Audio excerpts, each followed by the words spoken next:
Hey y'all. Hi friends. Yes, that's the name of it. Line. Hey y'all, I'm Shannon Ray. I run the HeyShannonRay.com blog and blog channel on YouTube.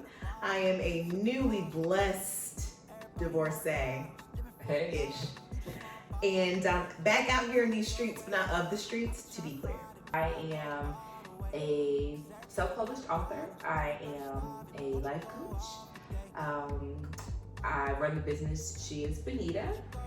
And I am a newlywed and a new mom in a blended family. You Good Sis is a podcast that discusses all things womanhood, all things Black womanhood, started by two besties. We're Christian, we're Black, Check. some of us more so than others. We are living this life through the Christian lens, through the eyes of being professional women, corporate women, women who are interested in entrepreneurship and are pursuing passions. And so we wanted to make sure we had a chance to chit and chat with y'all. Chit and chat. We really just wanted to create a space for us to have these conversations that we would have anyway. And we thought that we'd bring y'all along and see what y'all's thoughts are too. Buckle up! I just like saying that. It doesn't feel like you appreciated it. I'm not okay, guys. Then help. Who gonna help you? Jesus. That's a good emergency contact. Cherish was coming downstairs at the time, and so she caught it. She caught him saying, like, that's not true. Women can't do everything men can do, or whatever. And Cherish, my 7-year-old girl power, she was like, that is true. Women can do everything boys can do. And he was like, baby, that's not true. He was like, you are able to do, there are things that you can do way better than me. There are things that men can do better than women. He was like, that's the reason why God made us two different people. We have different skill sets. He was like, if that's the case, he could have just kept man. Of course, I'm listening because as a woman, I'm trying to figure out, like, what message are we giving this little girl? Men are naturally physically stronger than women, generally. He's like, that is a fact, that is the truth.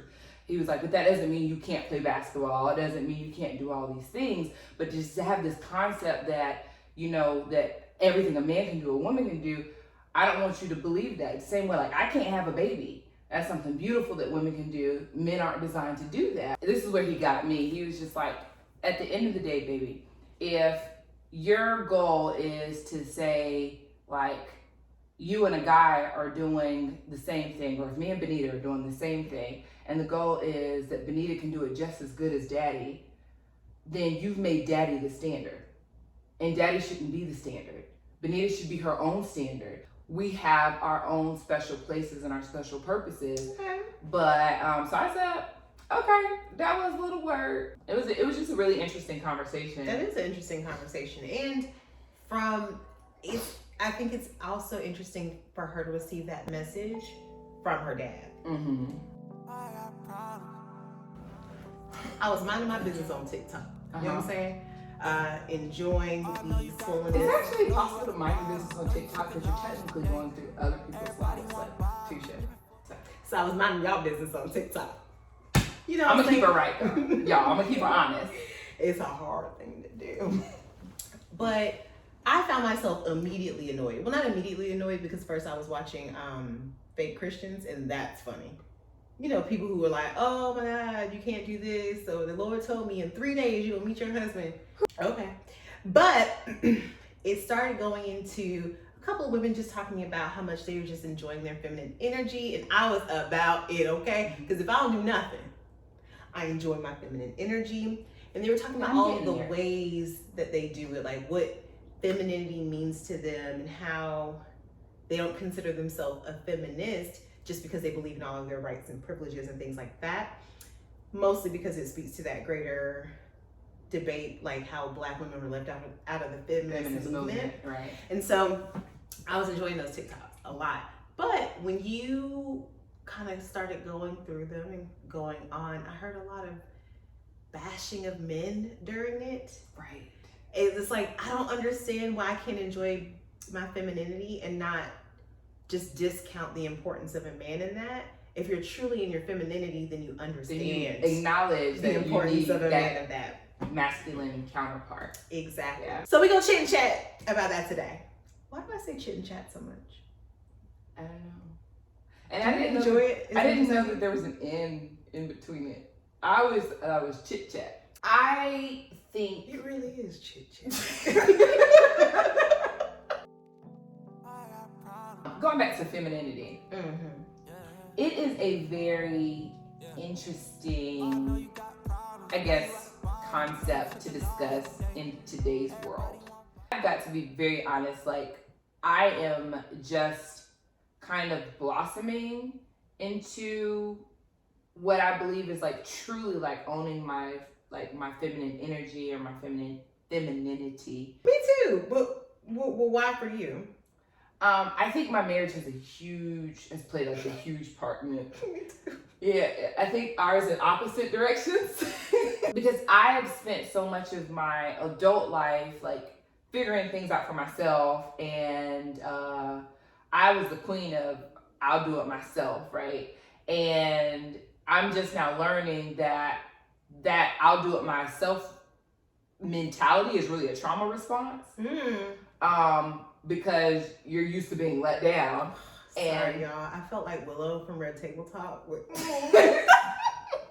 Don't couple Willow. So yeah, so like when I met my husband, even when we were dating, he really, in a sense, had to coach me on like, when I say I'm gonna do something, I'm gonna do it. Mm-hmm. There are certain things you're never gonna have to ask me to do.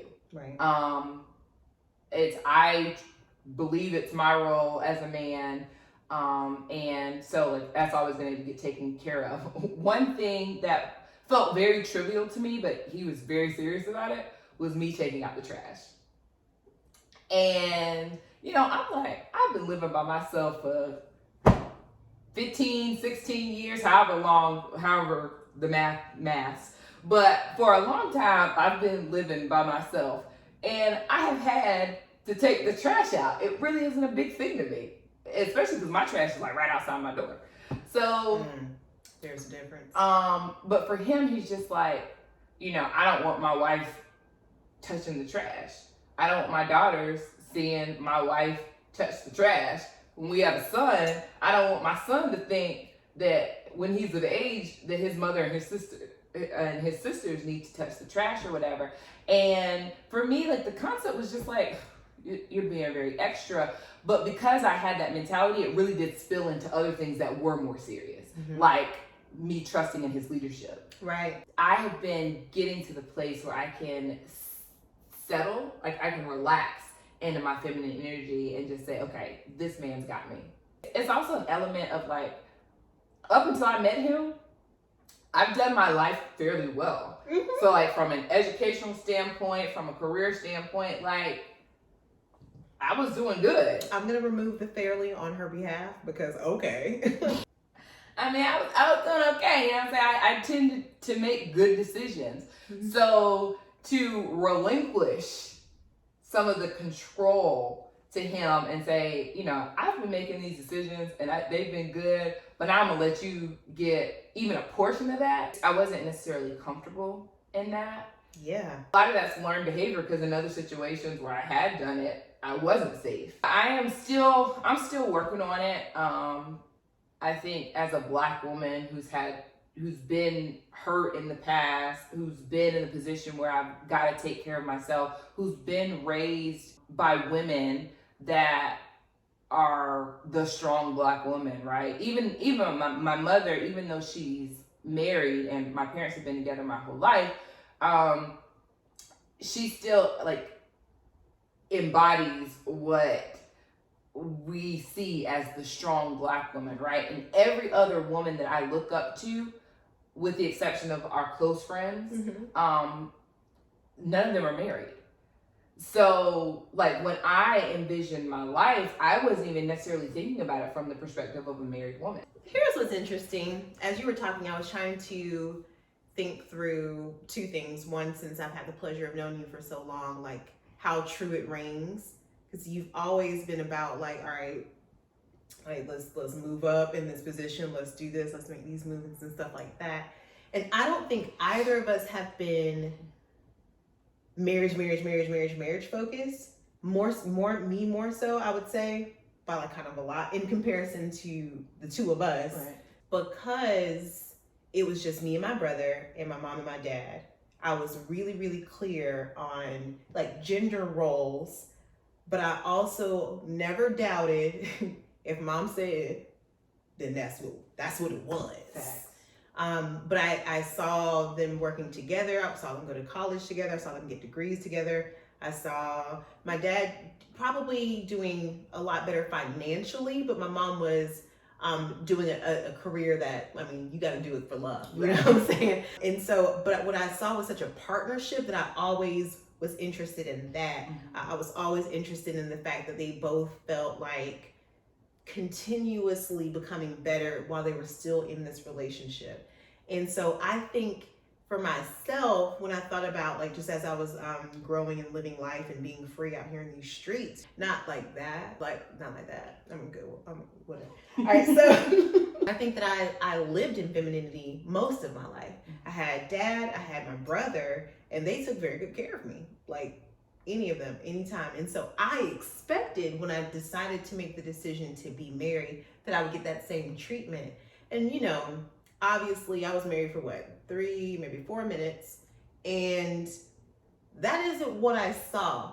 But what it caused in me was to get in touch really with my masculine energy, because I didn't care about the other relationships like that. I wasn't like deeply invested. No shade. Hey, that is the truth. No shade. No shade to anyone. Yeah. I mean, even most of the time, if I seemed hurt because we weren't together anymore, it was an ego boot. Like, it was an ego bruise. It wasn't like a loss, you know? And that's all love. Shannon could write a book on like just moving on. Okay? I just don't care. And I don't think there's anything necessarily wrong with that. No, I actually really admire it. Like, that's something that I would love for my girls to pick up. Like, and I'm not sure that I can teach them that. So I might have to send them to their Auntie Shannon, because sometimes we get so invested in what was never meant for us to begin with, and that thing drags us through the mud. Yeah. And you just never had that. I do think it's because I had the comfort of, I've always been loved by a man. I've always been loved by this woman. There will be other people. Yeah. So when I got into my marriage, the person I thought I married and the person I ended up with happened to be 2 different dudes. And although the experience wasn't the best, and the marriage was a short marriage, we hit about a year. In that time, I really did get the chance to tap into more masculine energy, which I think made me appreciate the feminine side of me more.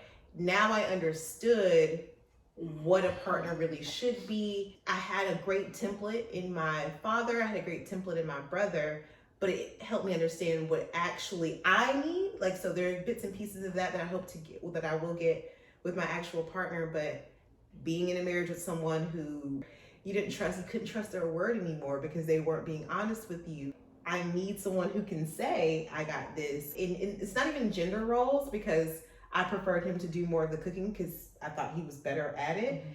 So therefore I would do more of the cleaning to make it balanced. It was finding that balance, but constantly I felt myself taking over roles of like, okay, well, maybe we should pick a church, or maybe we should do this, or maybe we should go to this counselor, or let me put out some lists for you, or this is the next thing that we should do, or let's do a checkup here. Let's have a finance meeting. All of these different things that I was constantly having to take the lead on, but it was helpful because now that I'm out of it, it made me flourish in the being able to be feminine, because not having a masculine person or that a man around me hasn't made me lean into my masculinity more. I think it's made me balance out the fact that I didn't have to just experience my femininity. It gave me a confidence I wouldn't have had before. And so when I do meet a partner, I do think there's probably going to be some of what you experienced, and as far as like, can I really trust you with that? But discernment, time, observation will take care of that. Yeah. But I think the way that I operate in femininity now is going to be so much more of a blessing when that person comes in, because I truly understand how to take that partnership role and what it means for them to sacrifice as a leader. I do understand that now. Yeah, I think to that point, something that deserves to be pointed out is that femininity and masculinity dwell in everybody. Right. Like we all have both. And there are times when you're gonna have to kind of fall into your masculinity. Yep. Like at work, I'm a leader, so to a certain degree, I have to be more assertive and things like that. But isn't it exhausting to operate in your masculinity all the time as a woman? Because it is. I didn't realize it until I was able to put it down, because I'd become so accustomed to this is just what I do. Like I make sure this is taken care of, and like even in certain friendships, femininity gets such a bad rap, right? It does. Because the elements of femininity they seem soft to people. They seem weak. I was just about to say femininity is like a synonym for being weak, when it's not that. So it's not that. It's just what's innate to you. Because there's a couple of people that I can think of where maybe you might see more feminine energy in the man and maybe more masculine energy in the woman, but it works for them. It doesn't make him less manly or her less womanly. But that's why I'm gonna appreciate it more, because now I see what it's like to try to really step up, to really like gear something that's supposed to be built to last for the long haul. Like that's a lot of work. That's a lot of pressure on someone's shoulders. So I'll have a deeper appreciation for it for sure. That is what I was gonna say. Like even when we think like biblically, the roles that God assigned or whatever, the responsibility that men are supposed to have over the family, when they do that right, when they step into that right, that is a heck of a task. It is. Like it's not a role that I really want to have to assume. No. And there are a lot of women that have to assume it, you know, single moms, shout out to y'all, because in circumstances where you don't have to be in that position, I want women to kind of relinquish and like rest back into their femininity. And again, I think we reject it so much because we have made it synonymous to weakness. Which I don't get. I mean, we're like birthing people that didn't exist before, that came through here from our bodies and then survive from our bodies. Like there's nothing weak about that. And say you don't become a mom. Say that that's not a part of your femininity or your feminine journey, your journey as a woman. There are so many other things that make you nurturing, that make you mothering, that make you a partner, a support, whatever. There's just nothing weak about the role at all. And so I don't really understand why we see it that way. I have my thoughts, but I feel like that leans into other topics that we'll get to. I get it. We should make the same amount of money. Yes. We should. When we do the same thing, we should make the same amount of money. Hands down. We should make the same amount of money. When we're, like when we're going after jobs, we shouldn't be counted out because I might go on maternity leave. I shouldn't be counted out for these things. I shouldn't have to miss out on these opportunities because of things that just make me innately, because I'm born as a woman, right? Whatever. But I do think we get to the point where we're treating men almost like punching bags. Yeah. Rather than, okay, let me help you understand where we're wrong here. Let's rebuild this system together. And I think that's where femininity misses me, because one, we were left out of it anyway because we're Black women.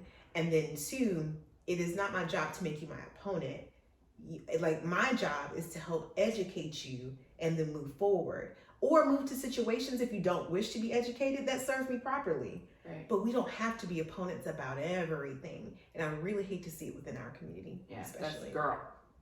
That's so good. There's a buzz term, toxic masculinity, right? Mm-hmm. And there are approaches to masculinity that can be toxic, hands down. But everything that is masculine is not toxic. Mm-mm. And like you said, because we view it that way, oh, that's toxic masculinity, Like, we make these men punching bags. How are we raising up the next generation of men to be men? Because there is this, you know, we want men to protect us, and the same energy they use to protect us, that same aggressive energy that they would use to protect us, we call it toxic. It's interesting because we're setting our own traps here to an extent. I mean, obviously, the patriarchy thing is real. That really is a real thing, and I'm not discounting that. I'm not discounting the importance of really railing against these things. My only issue is that I feel like the counterpart, right? Because every action has a reaction. So we've got femininity, and now we're getting high value men. Yeah. And look, high value man, high value woman, eye of the beholder, doesn't matter. I think if we can just learn that things evolve. To feel equal to you does not discount your importance. It doesn't negate what you do. You might pick up my bags for me because they're heavy, but I'll bring you a coffee. Right. We're doing equal gestures for each other. That's what we're trying to say. I think until we can get secure about how we are as women, which I think that women are doing well with that, but just teetering to the place where we're now trying to say that we don't need men at all. We don't need men at all. I think that's my issue. And with men, they're getting so angry at us for asserting ourselves that they can't see themselves anymore. They're having an identity crisis. So I think that's the bigger issue between femininity and feminism, that I draw the line. But I will always fight for our rights, especially if the woman looks like me. I will always care about rights for everyone, though. Love being a woman, love all of the things that make me feel like a woman, but I really love men too. I'm with you, because I love my man, you know what I'm saying? And I need him to do all the things in the masculine that he does. And there are things in the feminine that he does, like when I see him with our kids, right? And he taps into his nurturing side. But even his nurturing side looks different than my nurturing side, and our kids need both. Yeah, I just wish that we didn't go so far to the left. I think you already made this point. We've tried so hard, women that is, tried so hard to be seen as equal and stuff like that. Now we're going like all the way to the other side where it's just like, and we don't even need you. But I do. But how do we not need them? They're so valuable. Even if I were why am I losing the word? I think I'm trying to search for the politically correct term. Don't come for me. Well, women who like women, just gay, right? Oh, lesbian. So if I were a lesbian, there's still a need for a man. Yeah. There's still a need. We don't have to totally throw them away. Like, if you were a lesbian and you wanted to have a child, you would have to seek out a man for that other half of that genetic component. Like, it doesn't discount them, and it doesn't. I understand that the same way that families have evolved and relationships have evolved more, same sex or interracial, whatever, there's still a need for a man and a woman. And it doesn't mean that we're trying to put women back in there barefoot and pregnant. That is not what we want. That is not my ministry. That's not what I am. Like, but if I'm out here bossing it up, doing amazing things at work, doing amazing things in the community, just don't expect me to put that all away when I get with a man. I want to make sure that just like I'm at the top of whatever I am at, that's the support that I want to provide for you without it having to negate. You still have your identity, I still have mine. I just wish we could get along on that part. Right. And as a caveat, no matter how masculine the man is, a secure man is not going to be intimidated by a successful woman. Facts. Women that are bosses, that are business owners, that are like crazy stay-at-home moms that do all the things, right? Whatever your direction is, you will not intimidate a masculine man. Like, I'll offer this as well, because I saw this on some social media earlier this week, and the woman said, if a man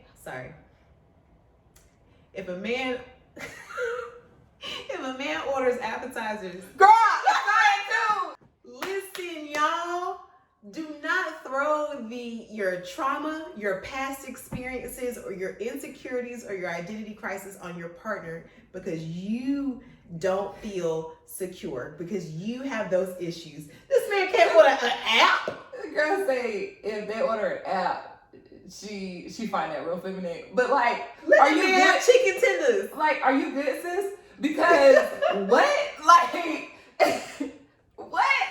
He can't get a little Brussels sprout, you know, a little something to start his day. A little mozzarella stick, you A know? sauce.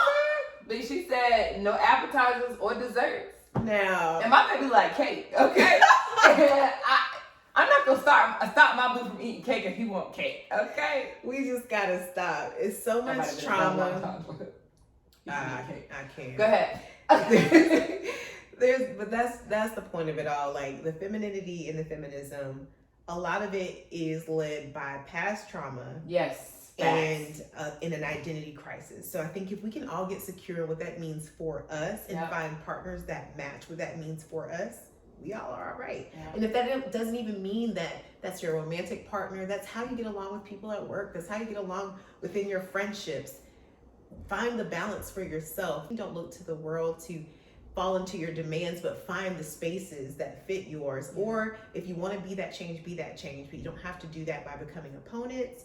Or this feminist movement, like some of y'all think mean it with positivity. It doesn't always translate like that. Yeah. In the reality, that's not what it always ends up being. All right, y'all. We are done blessing you. That's all we got for today. You know what I'm saying? We'll be back though. Y'all tune in. We're going to make this a regular thing. And this is about as close as you're going to come to her being your bestie. So enjoy it. Bye. Bye, y'all. Privilege to carry everything to God in prayer.